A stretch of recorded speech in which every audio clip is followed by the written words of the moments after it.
Have you ever gone for a walk and wondered what kind of bird is that? Or maybe you've seen a beautiful wildflower and wished you knew its name. The amazing thing is that today we all carry a very powerful nature guide in our pockets. So if you're trying to save money, reduce stress, or simply reconnect with the outdoors, there's 5 free apps that completely change the way you experience a simple walk or your favorite hiking trail. I'm Carla. Welcome to Bloom and Wander, where we talk about creating meaningful life through financial freedom, simple living, and curiosity. Today, I want to share 5 of my favorite nature apps that make hiking and exploring so much more enjoyable. And the best part is they're free. The first one is Merlin Bird ID. So it's my favorite. It's made by Cornell Lab of Ornithology. And honestly, it feels like magic. When you hear birds singing, you can tap the Sound ID feature and the app starts listening for you, and it can tell you which birds are singing around you in real time. First time I used it, I couldn't believe how many different birds were around me that I've never even noticed before. So instead of hearing just a bunch of birds, you suddenly realize you're listening to cardinals and chickadees and robins and wrens and woodpeckers, and you start recognizing your neighbors. Completely changes the experience of being outdoors. The second one is called Seek. That one identifies plants, insects, mushrooms, trees, flowers, and all kinds of wildlife. You simply point the camera at something and it tells you what you're looking at. You can save the pictures on your phone or into the app. I enjoy using it while hiking because all of a sudden all the plants around you become interesting. Instead of just walking past these flowers, you learn their names and you learn a little bit about them.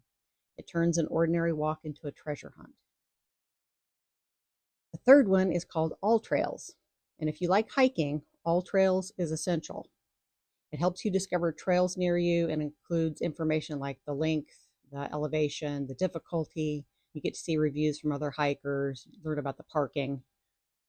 Another feature that I appreciate is knowing whether the trail is beginner friendly or not before I head out.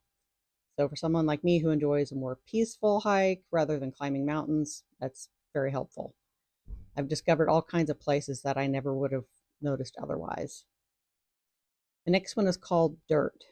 If you're interested in camping or even just dreaming about future adventures, the Dyrt is a fantastic resource.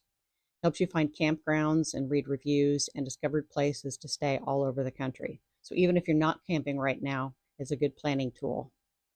As many of you know, I've been exploring the idea of traveling more and possibly even some sort of vehicle camping in the near future, so this app has become part of my planning process. The next one is actually 2, Sky Guide and Night Sky. Those are both stargazing apps, and there's several good ones out there, but I personally enjoy apps like Sky Guide or Night Sky because you simply point your phone towards the sky and it labels the stars and the planets and the constellations that you're looking at. It's one of those experiences that remind you just how big and beautiful that the world really is. Sometimes the best evenings don't involve spending any kind of money. You just sit in a lawn chair on a cool evening, point your phone at the sky and look up. One of the biggest messages I hope to share here on this channel is that building a rich life doesn't necessarily require spending a lot of money. Sometimes the happiest moments in life are just walking around, looking at a local park or listening to birds, looking at the wildflowers or sitting under the stars. The apps don't just identify things, they help us slow down. They encourage curiosity. They remind us to pay attention to the world around us. And I think that's something a lot of us could use more of. I'd love to hear from you. Do you use any nature apps that I didn't mention? Leave them in the comments because I'm always looking for new ones to try. And if you enjoyed this video, please give it a thumbs up, subscribe to Bloom and Wander, and join me each week as I explore practical ways to live more intentionally, spend more wisely, and find joy in the everyday. Until next time, keep blooming.